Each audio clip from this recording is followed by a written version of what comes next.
Greetings, YouTube. Happy Tuesday. Unless, of course, you're clicking on this video after Tuesday, in which case, happy whatever day you clicked on it. Thanks for doing that. We have some Alliance Quest Map 6 changes to discuss, courtesy of a hero, and not all heroes wear capes. That's a great example from DNA 3000. I find DNA 3000's comments on the forums, and I don't spend a crazy amount of time on the forums. I usually just get clued in, and thanks to my good friend Brian Shadowstrike, who really does the front end work and has for months, heck, closer to maybe a year on my channel, of just sending me links when he thinks there's a worthy post to make a video on.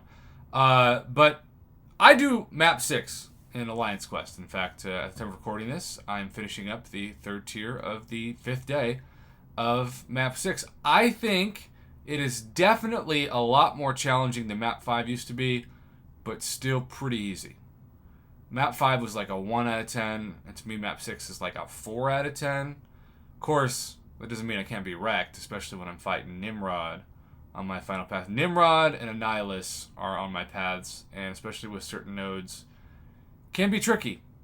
And sometimes I also just make dumb mistakes. But if you're not familiar with Map 6, it's got some kind of unique, annoying nodes. I do a lot of paths that limit you to 2 classes per path, unless you want to put your overall damage in half. So you can see Dart 1981 says, if this is the case, what I don't understand is why a Kabam employee cannot simply write this in a message. Whilst I don't doubt your claim to be true, this messaging should really be coming directly from the source. It's horrendous communication. It goes against everything they promised us in the mini roadmaps. Time, new forum guy spinning up, old forum guy on vacation, content guy unavailable for a while for personal reasons, forum guardian with no life, types faster than everyone else combined, sometimes talks without permission because is blah blah. Now, that sentence wasn't grammatically correct, but part of me thought it was kind of entertaining, not gonna lie.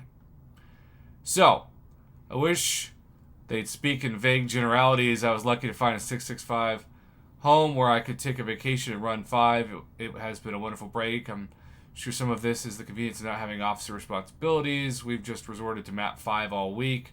I'm just not sure why Kabam wanted us all to drop down. It's not like Map 6 gets anyone Paragon any quicker.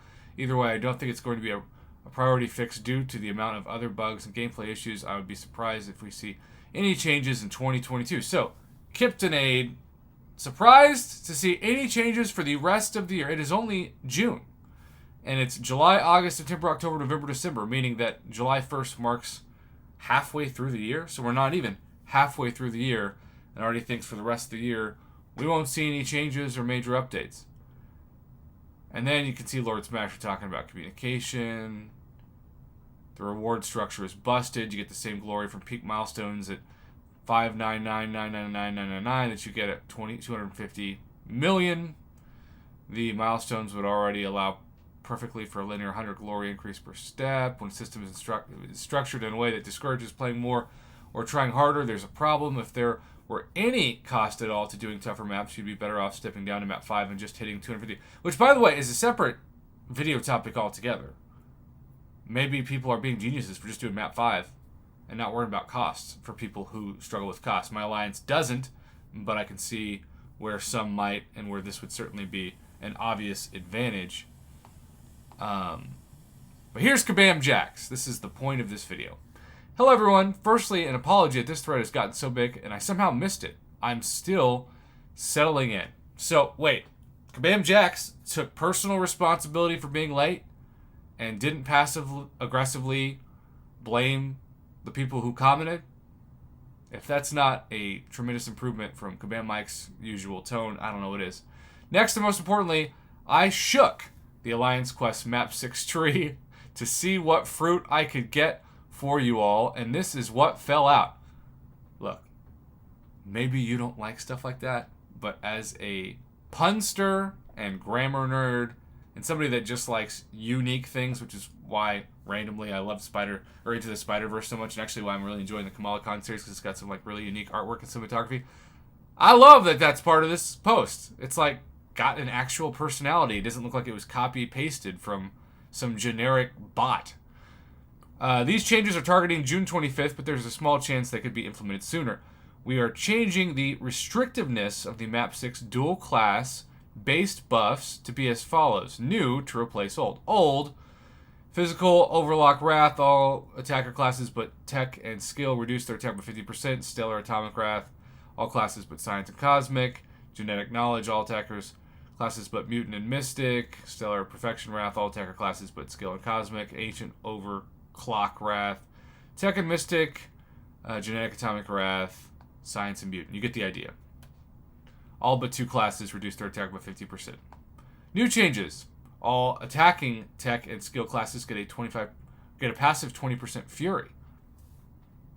That's just a bonus, right? Science and cosmic classes, fury. Mutant mystic classes, fury. Skill and cosmic classes. So in other words, before you were punished big time for not using the 2 classes that were demanded. And while I am somebody who's very blessed, and trust me, I know, thanks to my YouTube channel, to have a large roster of rank 3 6 stars, even some rank 4 6 stars, and certainly a ton of rank 5 5 stars, a lot of people don't. And one thing I hate is when people are out of touch. I don't care if you're a YouTuber or just somebody who comments on the forums and pretends like everybody has their roster. Like, nothing's worse than somebody saying, oh, just to beat this content, just use Hercules. Just use your 6-star Hercules. Well, what percentage of people have a 6-star Hercules?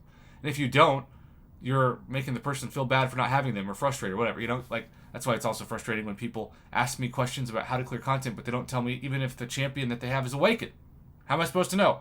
I'm not going to tell you to rank up an unawakened Nick Fury. That's stupid.